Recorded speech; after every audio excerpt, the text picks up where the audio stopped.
When you're young, strength is loud. It's in fast footsteps, firm handshakes, bold opinions, and the endless chase to do more, have more, be more. You're told that strength looks like muscles, sharpness, quick responses, motion. But when you reach 70 and beyond, you begin to realize something no one ever taught you. Real strength is quiet. It lives in patience, in grace, in the soft no spoken with self-respect. It's not about lifting heavy things. It's about knowing what to carry and what to set down. In this 3-part video, we'll explore the quiet strength that aging brings, the kind of power that doesn't need applause, the kind that comes from living long enough to see clearly, to stand calmly, to be rooted in yourself. For most of life, strength is confused with speed, energy, and volume. You were praised for multitasking, rewarded for pushing through pain, and encouraged to be everything to everyone. But here's the truth. That kind of strength often comes from fear. Fear of being left behind, not being enough, or not being seen.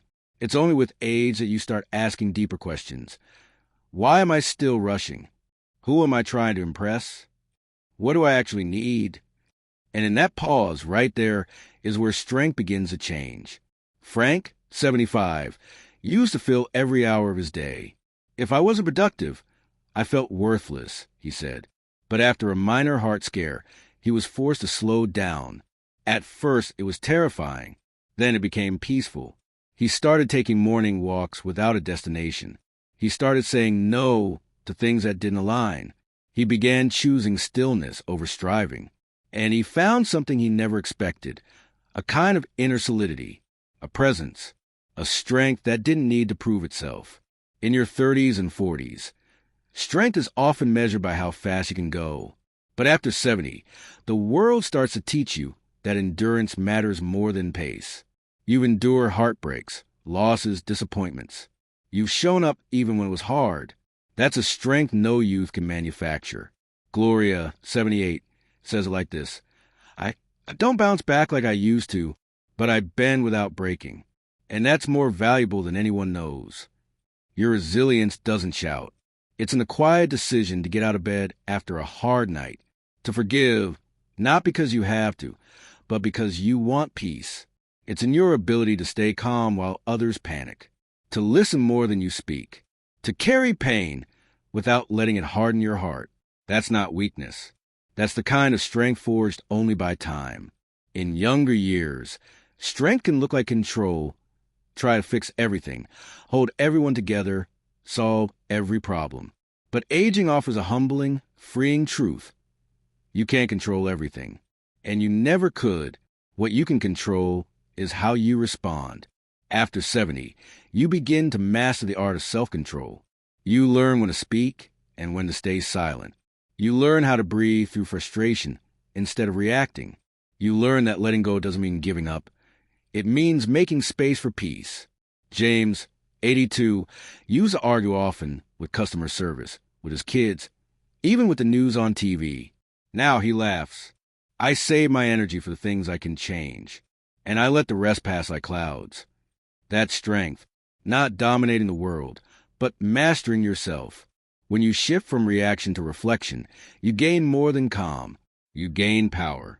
The kind of power that isn't explosive, but enduring. The kind that holds people together instead of tearing them apart. So, let's sit with that for a moment. What would your days look like if you honored your quiet power? If you stopped pushing and started listening to yourself, to your body, to your deeper knowing? This is what part 1 reveals.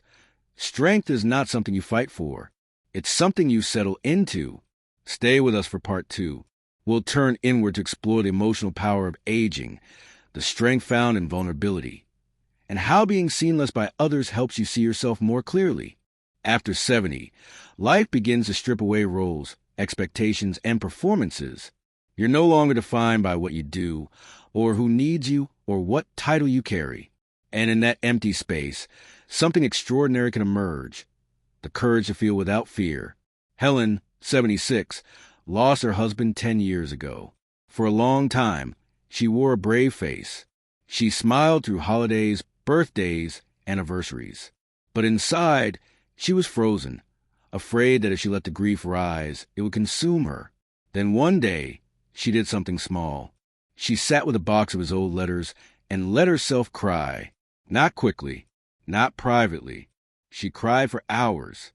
And in that release, she found something she didn't expect. Strength. Not being okay, she said, was what finally made me feel whole. That's the truth about emotional strength. It's not about holding it together. It's about allowing yourself to come undone when you need to, and trusting that you'll come back together even stronger. The power of vulnerability. When we're young, we're taught to guard ourselves. We pretend. We deflect. We present polished versions of who we are. But after 70, the masks begin to fall.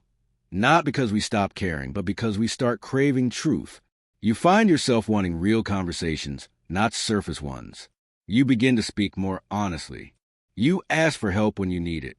You say, I'm scared, or I'm lonely, or I don't know. And something remarkable happens.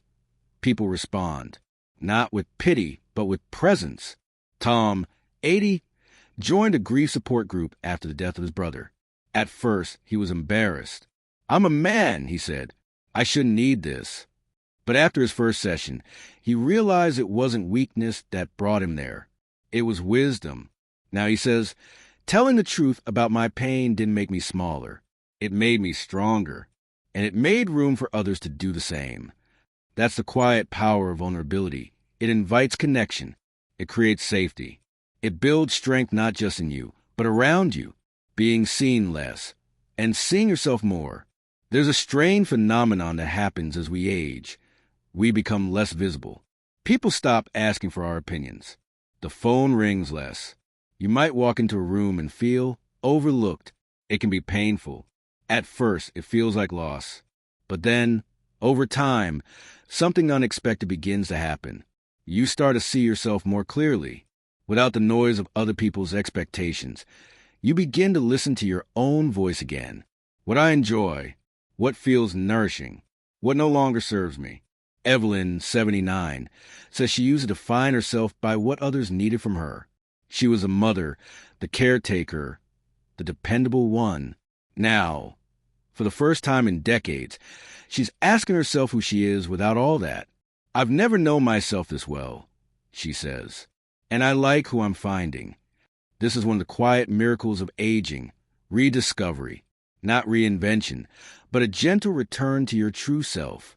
You begin to prioritize your own peace, your preferences, your rhythm, and in doing so, you build a kind of strength that doesn't shout but stands firmly, a strength that's rooted in truth, not obligation.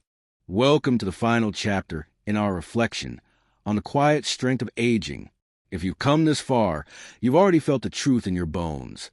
Strength after 70 isn't about resistance. It's about release. It isn't about pushing, it's about presence.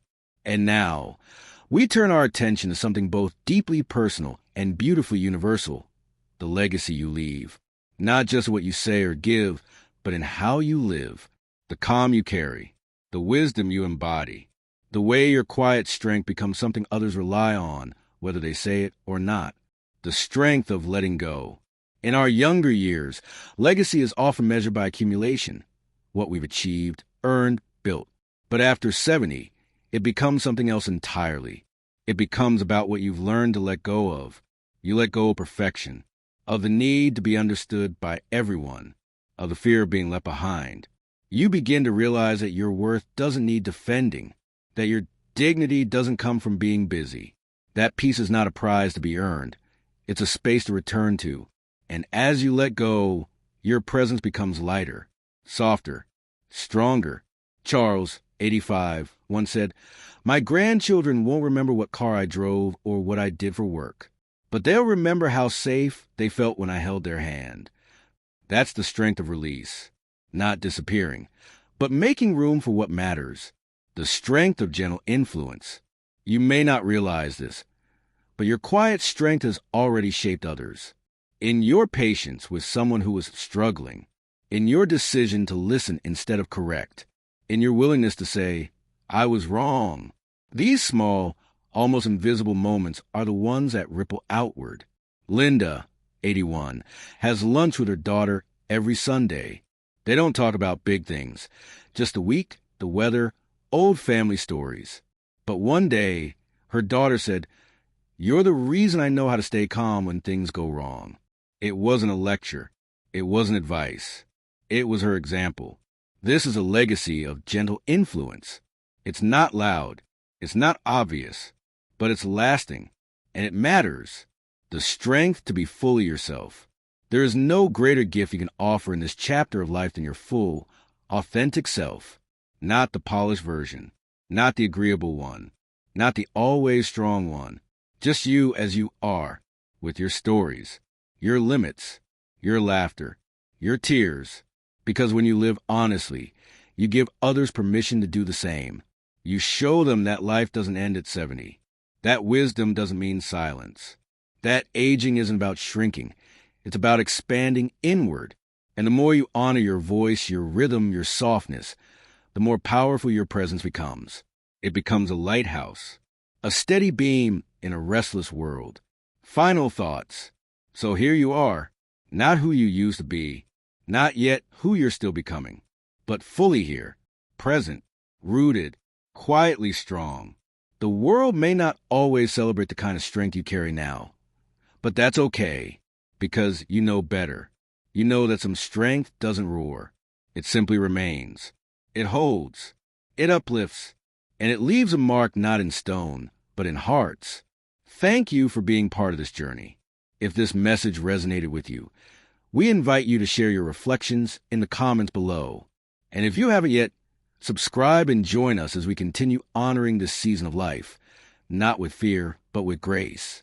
Until next time, be calm, be grounded, be fully, wonderfully you.